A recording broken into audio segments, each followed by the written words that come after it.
j'ai beaucoup hésité sur ce que je devais dire et faire parce que bon, c'est un thème un peu général et en fait j'ai pensé que le mieux c'est d'essayer de terminer cette session par une réflexion sur comment se situe cette période que nous sommes en train de vivre dans l'histoire récente de la région.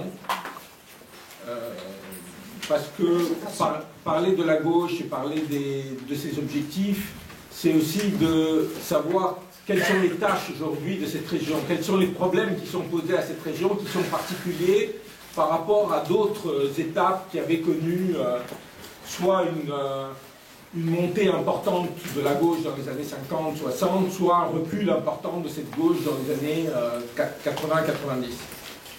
Avant de commencer, je veux rappeler, c'est évident, mais quand même rappeler que au-delà des dynamiques internes de cette région est une région qui occupe une place à part dans la géopolitique mondiale. Pour trois raisons qu'il faut garder à l'esprit, parce que pratiquement ça n'a pas changé depuis les années 50. C'est d'abord c'est une région riche en pétrole et que globalement l'économie occidentale dépend de cette région de manière différente, mais les flux libres de pétrole, comme disent les Américains, pour eux c'est une question stratégique. La deuxième raison, c'est que ça a été toujours une région stratégique importante, notamment au moment de l'affrontement de la guerre froide, c'est-à-dire à partir des années 50 jusqu'à l'effondrement de l'Union soviétique. Ça reste une région importante avec les conflits, notamment autour de l'Iran et de l'affrontement entre l'Iran et les États-Unis. Et troisièmement, c'est une région à part parce qu'il y a l'État d'Israël qui s'est créé, comme vous savez, en 1948, et dont la présence est un élément tout à fait important, à la fois par les relations stratégiques entre Israël et les États-Unis, et aussi par le rôle particulier que joue Israël dans cette région. Donc pendant toute cette période, je crois enfin pendant toute cette période dont je vais parler jusqu'à aujourd'hui, il faut garder en tête ces trois données, parce qu'elles sont l'arrière-plan, je dirais, des luttes internes. On peut dire qu'il y a une première période de la région qui va en gros des années 50 ou bien l'après-Seconde Guerre mondiale, aux années 70, qui voit monter le mouvement nationaliste, anticolonialiste, de libération nationale, avec une dynamique très, très importante, puisqu'on voit les pays de cette région accéder petit à petit à l'indépendance, une indépendance parfois formelle, mais qui rapidement se transforme en une indépendance réelle, et où l'idée d'en finir avec la domination coloniale et la domination étrangère est une idée majeure dans toute la région, pas seulement d'ailleurs au Proche-Orient, mais aussi dans toute l'Afrique du Nord.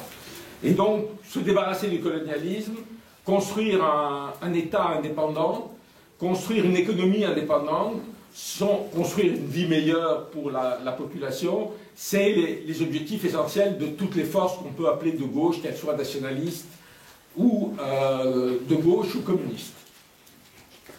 Ces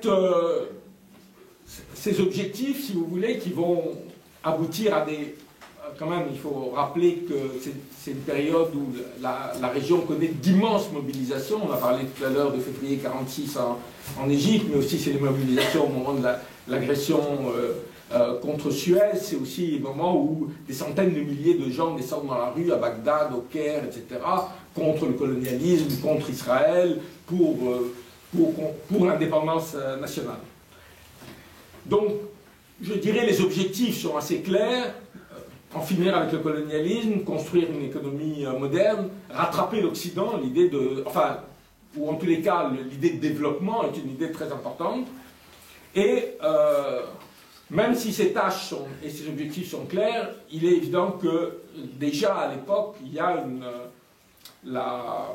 les forces, disons, de gauche ou les forces progressistes sont divisées en différents courants, disons les courants marxistes et communistes, les courants nationalistes arabes qui eux-mêmes sont divisés entre le nasserisme, qui fait référence au président égyptien et qui a été sans doute le courant le plus profond et le plus populaire dans le monde arabe, mais aussi d'autres courants comme le baasisme qui a une influence plus limitée, enfin une influence populaire plus limitée, mais une vraie implantation dans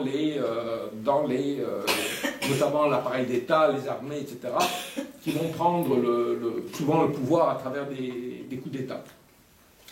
Cette montée en puissance des mouvements de contestation, des mouvements anticolonialistes, aboutissent d'abord au départ petit à petit du colonialisme de toute cette région. Je ne vais pas rentrer dans le détail sur l'Afrique du Nord, évidemment l'indépendance algérienne en 62, mais c'est aussi l'indépendance réelle enfin l'Égypte est indépendante depuis 1922, mais depuis 1952 avec le coup d'État, la fin de la présence britannique, c'est le coup d'État en Irak et la chute de la monarchie, c'est l'indépendance du Liban et de la Syrie. Donc il y a quand même une accession d'indépendance, c'est aussi le retrait des Britanniques, des troupes situées à l'est de Suez, c'est-à-dire l'accès à l'indépendance des Émirats, du Koweït, du Yémen, indépendant du Yémen du Sud, etc. Et puis le début de construction d'États nationaux avec, comme j'ai dit, des objectifs de développement importants qui sont l'idée de construire une économie nationale et de répondre aux besoins de la population, essentiellement dans le domaine de l'éducation, dans le domaine de la santé, avec des réformes tout à fait importantes, puisqu'on va assister à une alphabétisation massive, à l'entrée massive des enfants dans les écoles, l'accès aux soins, etc. Ce mouvement, après va connaître, alors on a parlé tout à l'heure de 67 et de qu'est-ce que ça a constitué comme échec, disons, du nationalisme arabe. Dans un premier temps, même si l'échec est patent, ça se traduit paradoxalement par toute une série de coups d'État, comme un peu il y en a eu après la défaite arabe de 1948-49, en Syrie, en Irak, en Libye, au Soudan, avec l'instauration de régimes dont on a l'impression, en tous les cas, qu'il y a un discours encore plus radical, anti-impérialiste, de construction même du socialisme.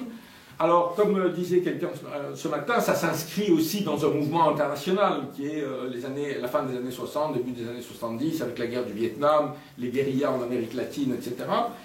Mais qui, paradoxalement, cette arrivée au pouvoir de régimes radicaux va plutôt signer l'arrêt de mort du nationalisme arabe traditionnel, qui va s'institutionnaliser, échouer dans le développement économique et dans les tentatives de construire une économie indépendante, et renforcer des caractères autoritaires qui vont être petit à petit rejetés par la population. On voit arriver en Égypte, en Syrie, sous la bannière de fronts nationaux qui sont progressistes, qui regroupent le baasistes, les communistes, les nassériens, des régimes de plus en plus dictatoriaux et autoritaires, et qui, malgré un discours très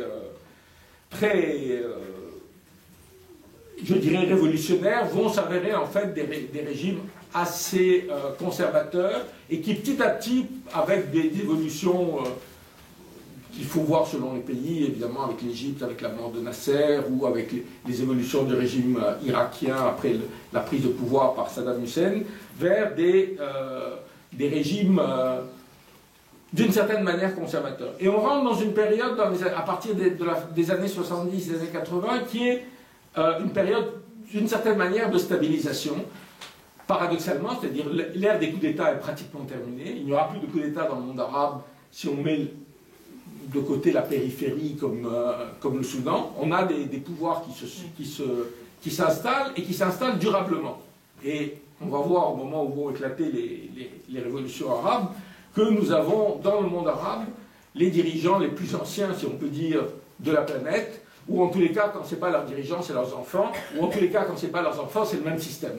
C'est des systèmes qui ne bougent pas. Et ça va créer, je dirais d'une certaine manière, c'est une exception dans le monde, puisque, en gros, dans les au début des années 2010, alors qu'il n'y a pas une région du monde qui n'a pas connu des bouleversements politiques, que ce soit l'Amérique latine, l'Asie avec l'Indonésie, la Thaïlande, l'Indonésie, les Philippines, que ce soit l'Europe de l'Est, que ce soit même l'Afrique. On a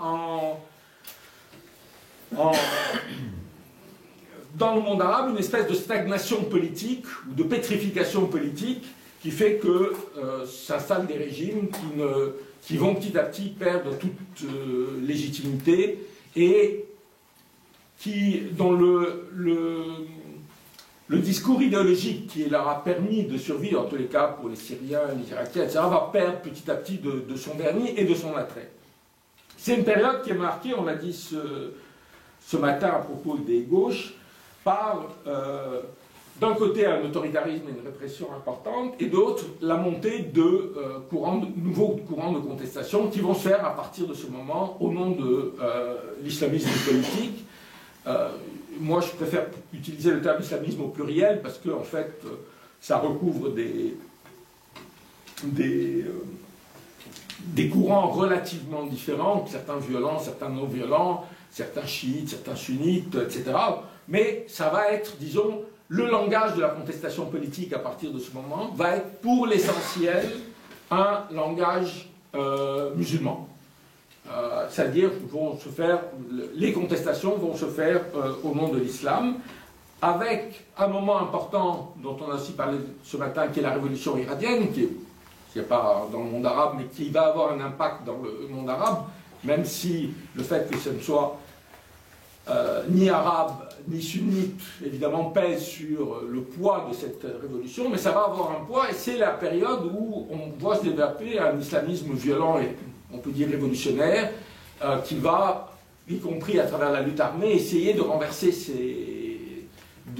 un certain nombre de régimes. Ça va être le cas en Algérie, mais ça va aussi être le cas en Égypte. On l'a un peu oublié aujourd'hui, mais que l'Égypte a eu dans les années, fin des années 80, début des années 90, à faire face à un fort mouvement armé extrêmement puissant. Donc c'est important de rappeler ça parce que la défaite militaire et politique de ces mouvements et leur incapacité à changer les choses est quand même un élément qui aujourd'hui a pesé sur les orientations des organisations islamistes. C'est-à-dire qu'elles ont fait l'expérience de la violence et que d'une certaine manière, elles ont aussi tiré les leçons de leur échec et de leur incapacité à renverser le pouvoir. C'est aussi une période, ces années 70, qui est celle de la stagnation, où on en a parlé plusieurs fois, la question du pétrole pèse beaucoup, dans la mesure où le boom pétrolier à partir de 1973 va donner aux Saoudiens et aux pays du Golfe un instrument d'influence sur la région qui est considérable et qui va jouer un rôle tout à fait considérable dans beaucoup de pays, non seulement en aidant des groupes islamistes, mais en tissant des alliances. Et on sait très bien que, notamment au Liban, par exemple, l'argent saoudien et l'argent du Golfe a joué un rôle, y compris par rapport à l'Organisation de libération de la Palestine, par rapport aux organisations palestiniennes et dans la guerre civile libanaise. Et ça a donné à ces pays du Golfe une influence considérable, puisqu'ils pouvaient allier d'un côté l'argent, de l'autre le discours religieux. Alors on a discuté de savoir pourquoi ce discours religieux porté, parce que, bon, on a donné un certain nombre, enfin on a discuté ici d'un certain nombre de données de ce mouvement religieux, le fait que l'Arabie Saoudite avait attiré des centaines de milliers de gens pour travailler, et qu'on sait que beaucoup sont revenus religieux, mais on peut se demander aussi pourquoi, parce que franchement dans les années 70 ou 80, l'Arabie Saoudite, pour quelqu'un qui y va, n'apparaît pas comme un modèle extraordinaire de vie quotidienne, au contraire, mais bon, la réalité c'est qu'il va y avoir une influence de ces catégories, mais au-delà de ça, il y a une influence qui est l'exportation l'exportation religieuse qui est massive. C'est-à-dire l'Arabie Saoudite et les pays du Golfe financent à travers le monde arabe, mais au-delà d'ailleurs en Afrique, des centaines de mosquées, de prédicateurs, etc. Et même à partir d'un certain moment, quand les universités islamiques saoudiennes commencent à former un nombre trop important, je dirais, de prédicateurs, y compris qui posent problème au régime lui-même, il va les exporter. C'est une manière de le faire. Il faut d'ailleurs dire à ce propos, c'est une remarque incidente mais importante, que l'utilisation de la religion par le pouvoir saoudien est assez paradoxale, parce que, en gros, ça va commencer vraiment au moment de la révolution iranienne et au moment de l'attaque contre la grande mosquée de la Mecque par un groupe radical sunnite. C'est-à-dire, à partir de ce moment, on va voir en Arabie Saoudite un processus que l'Égypte a connu ou d'autres pays ont connu, c'est-à-dire l'idée que face à l'islamisation de la société, et une islamisation qui est profonde, le régime répond en s'islamisant encore plus. Et c'est vrai même en Arabie Saoudite, c'est-à-dire que toute une série de règles sur les femmes qui portent le foulard, etc., sont beaucoup plus appliquées de manière beaucoup plus rigoureuse à partir des années 80 qu'avant. Donc je dirais que l'Arabie Saoudite est à la fois un acteur, mais aussi subit d'une certaine manière ce développement, cette islamisation de la société à la fois qu'elle va provoquer et qu'elle va subir. Et cette période, si vous voulez, elle est celle d'une stabilisation politique. Elle est aussi celle où va petit à petit vont se mettre en place les ingrédients de la contestation de cet ordre. C'est-à-dire cet ordre, il est très stable, je l'ai dit, c'est-à-dire qu'on a des pouvoirs qui sont là depuis 20, 30 ou 40 ans, mais qui aboutissent à, je dirais, comme disait l'autre, créer ses propres fossoyeurs, c'est-à-dire créer des forces de contestation de cet autoritarisme, parce que, je dirais, un pouvoir qui n'a aucun compte à rendre à personne devient un pouvoir de plus en plus autoritaire. Et ce qui est important de comprendre, et je crois que c'est un des éléments des révolutions actuelles, c'est que cet autoritarisme de l'État, il n'est pas, parce que nous on l'imagine souvent comme essentiellement politique, c'est-à-dire la répression contre les oppositions politiques. Mais ce n'est pas tout à fait ça. Bien sûr, il y a la répression contre toutes les oppositions politiques, mais il y a aussi l'arbitraire absolu de l'État à l'égard des citoyens, et dans leur vie quotidienne. Et je dis toujours, je fais des conférences, que Bouazizi, qui est le symbole de ces révolutions, finalement, c'est quelqu'un qui n'a rien à voir avec la politique. C'est un marchand des 4 saisons, il veut vendre ses légumes sans être emmerdé par personne. Et il est sans arrêt soumis au harcèlement de l'État à travers les fonctionnaires. Et ça, c'est une expérience que connaissent tous les citoyens dans le monde arabe, même dans des endroits où il y a une forme de pluralisme politique, comme en Égypte, évidemment très limité, ou des endroits où il n'y en a pas, parce qu'en Tunisie il n'y en a pas, il y a cet arbitraire du citoyen qui va être, à mon avis, surtout à partir des années 2000, un élément important de la contestation de l'ordre établi.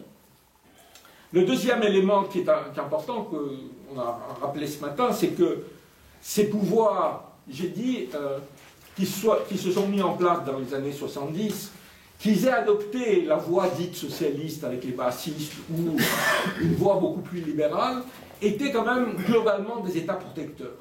Des États qui assuraient, dans des conditions plus ou moins bonnes, mais la gratuité de l'enseignement, la gratuité de l'accès aux soins, les subventions aux produits de première nécessité. Il y avait un aspect protecteur qui, dans les années 2000, a été petit à petit, enfin avant déjà, mais de manière accélérée à partir des années 2000, remis en cause. Et le dernier État à l'avoir fait, d'ailleurs c'est intéressant, c'est la Syrie. C'est-à-dire Bachar, d'une certaine manière, l'arrivée de Bachar au pouvoir marque un tournant libéral sur le plan économique, d'ailleurs qui est salué par les Occidentaux, l'ouverture de banques privées, etc. Et donc, parallèlement, une accumulation de richesses pour un petit nombre et un retrait de l'État qui réduit les subventions aux produits de première nécessité, tout le monde sait que l'accès à la santé, en fait, il est gratuit théoriquement, mais qu'il faut payer de plus en plus. La même chose sur les enseignements. Bon, tout ça fait qu'il y a une espèce de contradiction entre cette libéralisation économique qui en plus se traduit par une richesse, je dirais, insolente, et une situation des populations les plus pauvres qui voient leur situation se dégrader. Et troisième élément de ces contestations, c'est la place de la jeunesse. C'est-à-dire qu'arrivent à âge adulte les générations les plus nombreuses dans l'histoire du Proche-Orient, c'est-à-dire globalement aujourd'hui dans le monde arabe, on a terminé ce qu'on appelle la transition démographique, mais les générations qui ont 20 ans aujourd'hui, 22 ans, sont les plus nombreuses de l'histoire. Elles sont mieux formées que leurs aînés, elles ont été à l'université et elles ont des aspirations bien plus grandes que leurs aînés. Et en plus, elles ont une ouverture sur le monde à travers les télévisions satellitaires, à travers Internet, etc., que n'avaient pas leurs aînés. Et donc il y a une espèce de volonté comme ça de voir leur rôle augmenter, avec une... C'est quelque chose on a évoqué tout à l'heure à propos de l'Égypte, la mise en cause des anciens. C'est-à-dire d'un système dans lequel, finalement, le leader a 80 ans, il est président de la République depuis 30 ans, mais cette structure patriarcale, elle existe partout, y compris dans les partis politiques d'opposition, y compris chez les frères musulmans. C'est-à-dire des gens qui ont 80 ans et qui ne font pas de place aux jeunes. Et je pense que ça joue un rôle important, y compris dans les remous qui secouent les forces d'opposition aujourd'hui en Égypte ou ailleurs, les contestations des frères musulmans, dans le Tagamma, etc. Il y a la volonté d'une nouvelle génération de revendiquer sa place. Alors, ces éléments, il y a plein de gens qui disent que ces révolutions n'ont été préparées par rien, etc. C'est toujours très facile après de dire, mais si, regardez, il y avait plein de signes, etc. Mais d'une certaine manière, l'histoire, c'est comme ça. C'est-à-dire que ces révolutions, elles auraient pu éclater dans 2 ans ou dans 3 ans. Personne ne peut savoir à quel moment elles éclatent. Mais ce qu'on peut dire, c'est qu'il y avait des centaines de petits points d'indication qu'il y a quelque chose qui se passait. Mais ça aurait pu aussi durer encore une décennie. Je ne dis pas du tout qu'on pouvait découvrir, enfin, trouver dans chacune des manifestations la preuve que ça allait éclater, mais je veux dire, on a parlé à propos de l'Égypte, c'est aussi bien le mouvement Kefaya qui contre la nouvelle candidature de Moubarak à la présidence, que les mouvements dans les quartiers informels, que les grandes grèves ouvrières en Égypte, où aussi on a eu à Gafsa, etc. Il y a plein de mouvements. Aujourd'hui, c'est plus facile de dire, oui, tout ça, et je crois que c'est vrai, ça a préparé ces évolutions. On peut dire, sous la stagnation, il y avait une vraie effervescence. Mais encore une fois, personne ne peut dire à quel moment cette effervescence se transforme en un mouvement de contestation. Alors, on a beaucoup discuté sur comment analyser, comment définir ces mouvements. Est-ce que c'est, on a dit, le printemps arabe, les révolutions, c'est difficile et d'une certaine manière, sans doute, on pourra le faire dans 20 ans, et encore, je ne suis pas sûr. Mais on ne peut pas le faire maintenant, on ne peut pas le faire au milieu de dire c'est ça, est-ce que... On peut penser, mais c'est mon interprétation, mais je reconnais elle a un aspect assez optimiste, c'est de dire on est dans un mouvement de sortie de l'autoritarisme. Et je pense que même si les éléments économiques et sociaux ont joué un rôle important, je pense que la volonté d'en finir avec l'autoritarisme a été un point commun de tous ces mouvements et a fait que tous ces mouvements, et je crois que ça c'est très important, se reconnaissent les uns dans les autres. Parce qu'un des aspects on ne dit pas assez quand on parle du printemps arabe, c'est qu'il n'y a pas un pays qui a été épargné. Il n'y a pas un pays où il n'y a pas eu de manifestation. Même l'Arabie Saoudite, même les Émirats arabes du Golfe, à travers les blogueurs, à travers les contestations, les arrestations, etc. Partout, il y a quelque chose de commun. Et partout, il n'y a pas forcément une volonté d'un ordre économique plus juste. Il y a une volonté d'en finir avec un État autoritaire et patriarcal qui impose aux citoyens ce qu'il veut, dans un arbitraire le plus total. Et quelqu'un m'a raconté une scène à propos de l'Égypte qui pour moi était assez caractéristique de ce qui est en train de se passer. À un moment, le Conseil supérieur des forces armées décide de recevoir les jeunes de la Révolution. Et donc, c'était au bout de 3 mois, parce qu'il y avait des malentendus. Enfin, le Conseil supérieur des forces armées pensait qu'il y avait des malentendus. Donc, il y a un débat, et j'étais en Égypte à l'époque, et je rencontre un jeune, et je lui dis alors comment ça s'est passé. Il me dit, au bout d'un certain temps, il y a un officier qui nous a dit, arrête de parler comme ça. Vous devriez avoir honte de parler comme ça, dit-il aux jeunes de la Révolution. Nous, on est des officiers, en général, entre 60 et 70 ans. Comment vous, des jeunes de 20 ans, vous pouvez nous parler comme ça?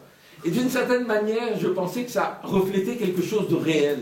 C'est-à-dire une incapacité de ces pouvoirs autoritaires à comprendre un fonctionnement autre que le fonctionnement hiérarchique et le fonctionnement autoritaire.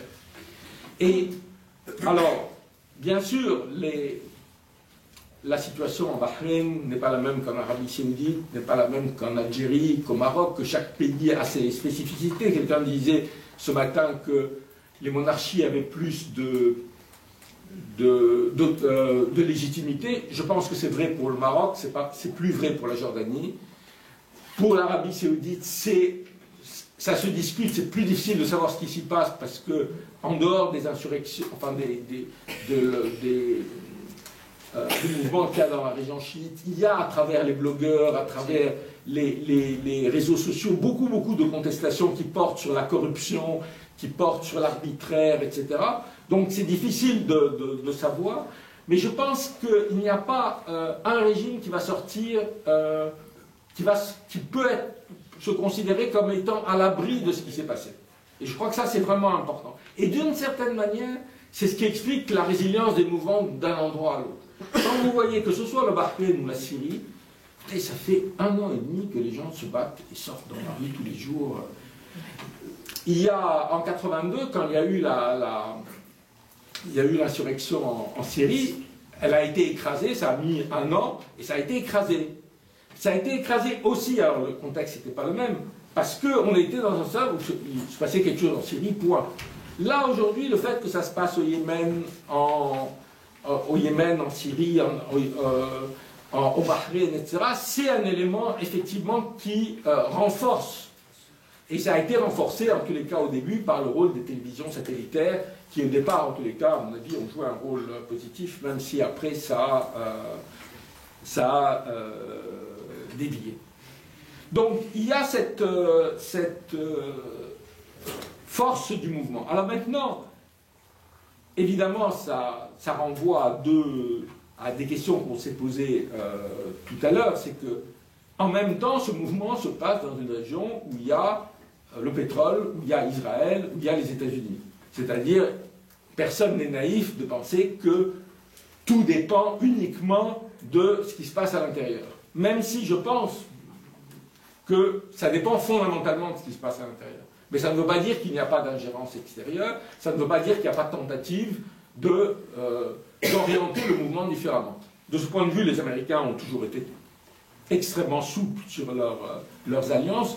Quelqu'un a évoqué tout à l'heure le cas de l'Indonésie, c'est très intéressant l'Indonésie, parce que l'Indonésie est un bastion de l'anticommunisme, de la lutte contre l'Union soviétique dans les années 80.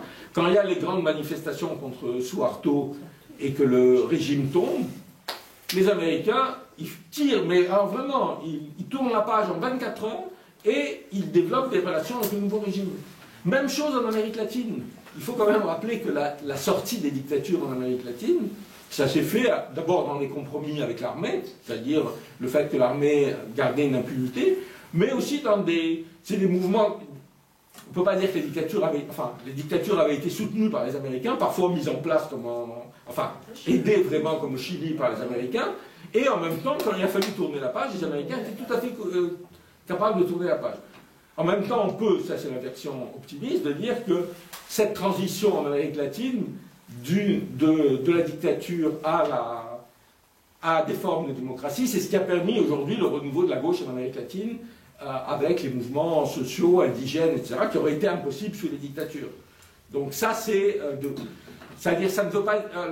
ce que je veux dire par là, c'est que le changement qu'il y a dans le monde arabe ne veut pas dire que demain nous aurons ni des forces de gauche, ni des transformations sociales importantes, mais que ça crée des conditions peut-être pour le développement de mouvements sociaux qui sont présents, qui sont actifs et qui auront sans doute des capacités plus grandes d'action. Alors, bien sûr, il y a face à ça, quand même, non seulement les États-Unis, parce que ça c'est un acteur important, mais les pays du Golfe qui sont au cœur de ce qu'on peut appeler la contre-révolution aujourd'hui et qui l'organisent de manière très consciente. Et je dirais même, quand vous voyez le discours saoudien, c'est de dire les Américains nous ont lâchés. Les États-Unis n'ont pas été à la hauteur, ils ont lâché Moubarak, nous ne voulions pas qu'ils lâchent Moubarak. Et une des raisons pour lesquelles l'Arabie saoudite est intervenue à Bahreïn, c'était pour ça. Ils n'avaient pas le feu vert américain. Beaucoup de gens pensent qu'ils avaient le feu vert. Ils n'avaient pas le feu vert américain. Ils l'ont fait parce qu'ils pensent à un moment que les États-Unis, aujourd'hui, qui ont perdu la guerre en Irak, qui vont perdre celle en Afghanistan, etc., ne sont plus à même de jouer leur rôle, et que donc ils ont un rôle à jouer, et ils le jouent de manière très, très active. Le plus dangereux, à mon avis, c'est ce qu'on disait ce matin, c'est la tentative des Saoudiens, ou de gens liés à l'Arabie saoudite, de transformer ce qui est un mouvement démocratique de contestation sociale en une guerre confessionnelle, à travers l'affrontement Iran-pays arabe, à travers l'affrontement sunnite-chiite. Alors, c'est à la fois un risque réel, et en même temps, je dirais, il ne faut pas accepter ce qu'écrivent les médias et la presse pour présenter ça comme, vous savez, la haine éternelle entre les chiites et les sunnites. Je rappelle qu'en 2006, quand le Hezbollah résiste à l'agression israélienne contre le Liban, les portraits de Nasrallah sont dans les rues du Caire, dans toutes les rues des capitales sunnites, sans aucun problème. Et pourtant, c'est un parti chiite et il n'est pas considéré comme tel.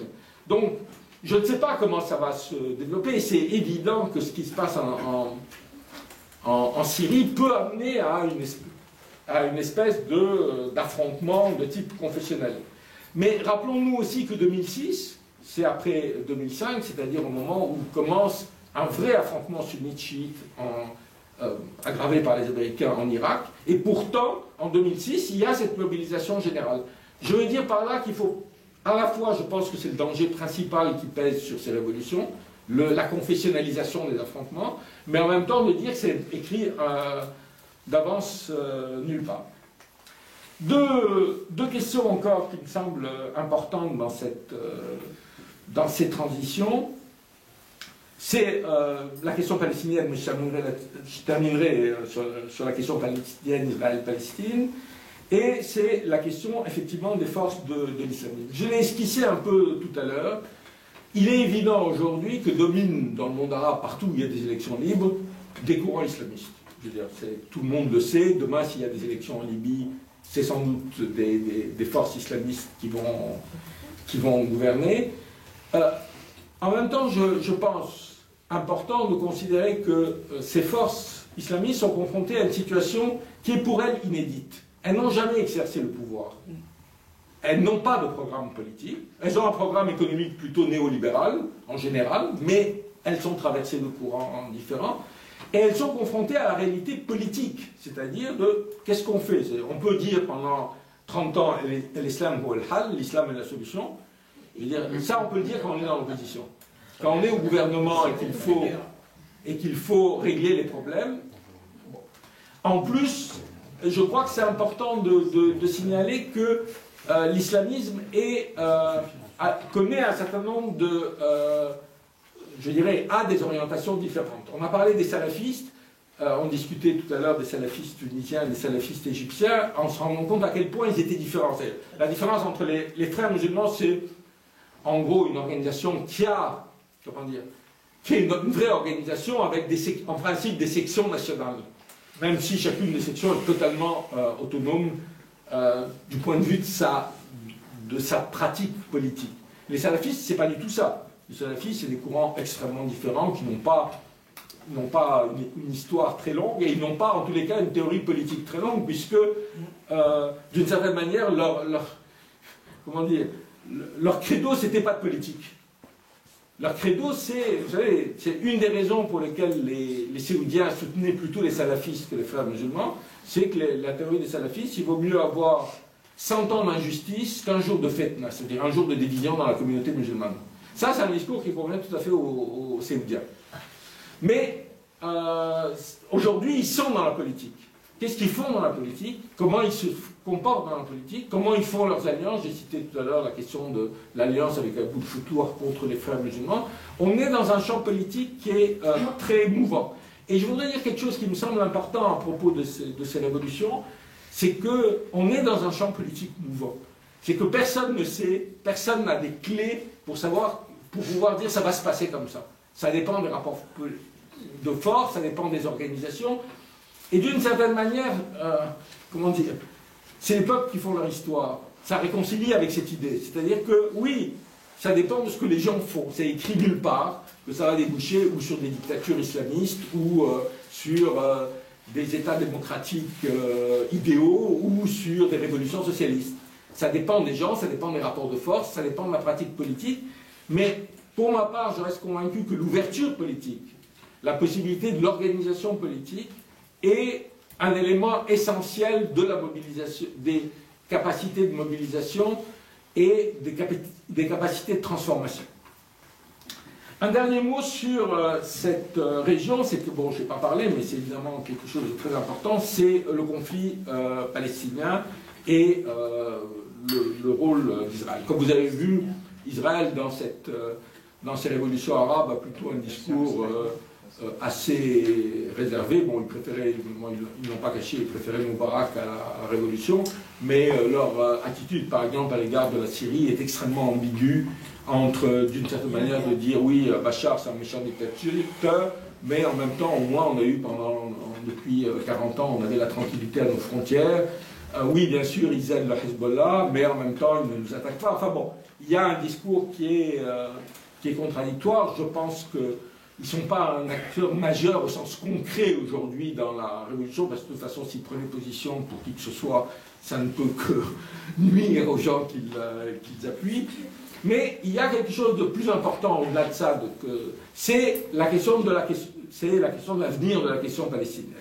Et là aussi, je terminerai vraiment sur des interrogations parce que je ne sais pas, c'est que cette question palestinienne aujourd'hui, elle est dans une impasse totale comme elle n'a jamais été depuis 1967 et depuis la renaissance de l'OLP avec la revendication d'abord d'un État sur toute la Palestine, ensuite du partage, etc., avec l'idée qu'il y avait une solution politique qui était à portée de main à travers la lutte armée, à travers la négociation.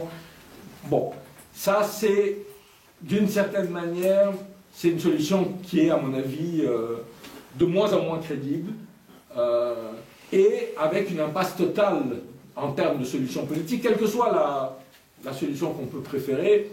Aujourd'hui, deux États côte à côte apparaît comme impossible du point de vue concret. Ce n'est pas simplement du point de vue de savoir si Israël est prêt à accepter ça. Je crois qu'Israël n'est pas prêt à accepter, mais au-delà de ça, l'extension sans arrêt de la colonisation avec ce qu'elle signifie de contrôle du territoire rend un État palestinien indépendant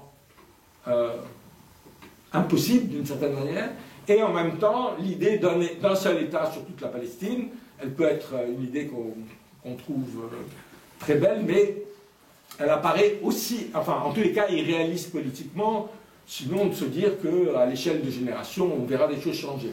Et donc ce blocage, ceci étant, ce blocage est quand même très très important sur l'avenir, il va peser sur l'avenir de la région, dans la mesure où cette question, et là c'est contrairement à ce que vous pouvez lire dans les médias, reste une question majeure pour les peuples de la région. C'est-à-dire la Palestine est une question, je dirais, plus symbolique qu'autre chose. C'est-à-dire, d'une certaine manière, elle est symbolique. C'est pas le fait, on peut dire d'une certaine manière que, bon, vous savez, aujourd'hui, enfin, même si on prend les 10 dernières années, il y a eu des morts en Palestine, mais enfin, ça n'a rien à voir avec ce qu'il y a eu en Irak ou ce qu'il y a eu au Darfour. D'ailleurs, c'est l'argument que utilisent les Israéliens. Et d'une certaine manière, c'est vrai. Ce n'est pas une région qui est stratégique aujourd'hui pour personne. C'est pas, à la limite, en 1930 ou 40, c'était stratégique pour le contrôle du canal de Suez. Aujourd'hui, ce n'est pas une région stratégique. Et pourtant, je crois que c'est une question symbolique majeure pour les peuples de la région. Et c'est une question que personne ne peut oublier, surtout si on va vers des régimes, je dirais, d'une manière ou d'une autre, comptables devant leur population.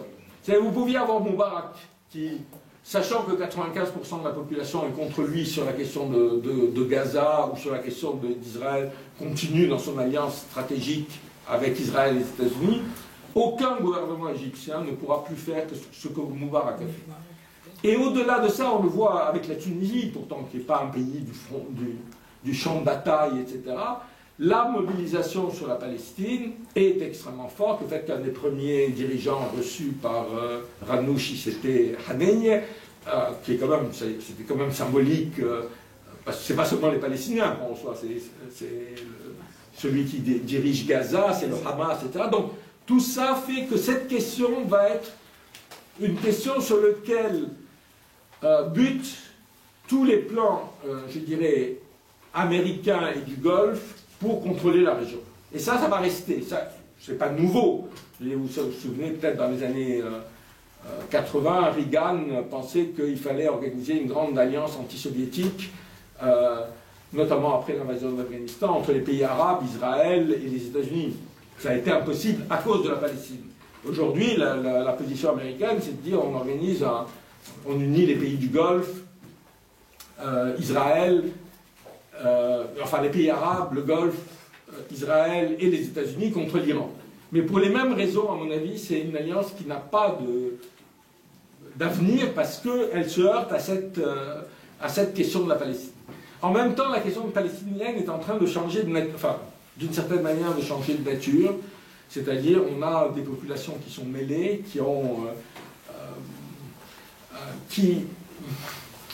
qui s'interrogent effectivement sur l'avenir et qui ne voient pas forcément quel avenir elles ont, mais qui sont présentes sur ce territoire. Et donc là aussi, il y a une question qui est posée aux Israéliens, qui est posée aux Palestiniens de la stratégie de lutte. C'est-à-dire, un des problèmes des Palestiniens, c'est qu'il n'y a plus de stratégie de lutte. C'est ni l'OLP, en tous les cas l'autorité palestinienne n'a une vraie stratégie, mais le Hamas non plus, qui pour l'instant, dont le rôle essentiel est de maintenir le cessez-le-feu à Gaza avec Israël.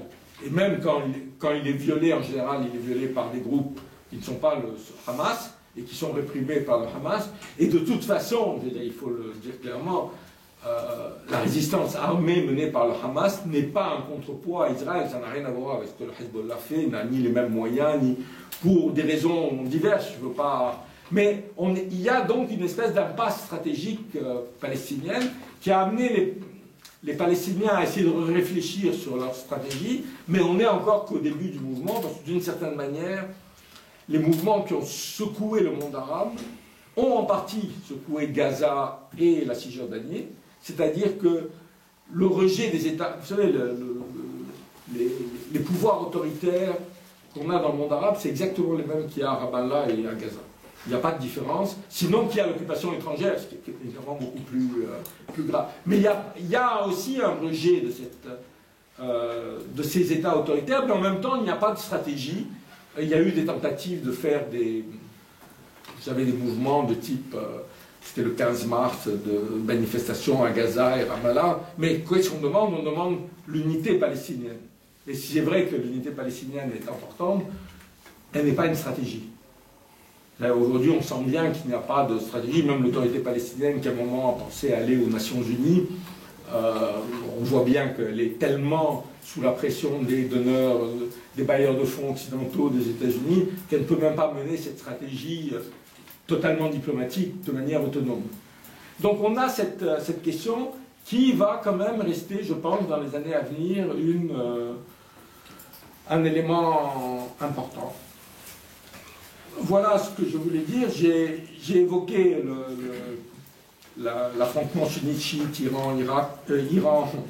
pays arabes. C'est évident que dans cet affrontement, le projet d'une guerre contre l'Iran ne peut pas être complètement écarté et aurait, évidemment, on peut dire qu'elle aurait des conséquences catastrophiques, mais malheureusement, c'est quelque chose qu'on ne peut pas écarté totalement. En conclusion, je dis simplement que ce qui se passe, à mon avis, dans le monde arabe est un événement historique. Moi, j'utilise le terme de révolution arabe, peut-être encore une fois c'est mon optimisme inné, mais il y a des transformations profondes, mais ce qui ne veut pas dire ni qu'il n'y a pas de contre-révolution, ni qu'il n'y a pas de danger qui pèse sur ces révolutions, mais je terminerai là-dessus parce que je l'ai dit déjà, ce que les révolutions arabes ont montré, c'est que les peuples pouvaient faire leur histoire eux-mêmes. Et ils pouvaient les faire indépendamment pas indépendamment des ingérences extérieures, mais je dirais malgré ces ingérences extérieures. Et c'est peut-être ça la leçon essentielle de ces révolutions arabes. Merci. Merci.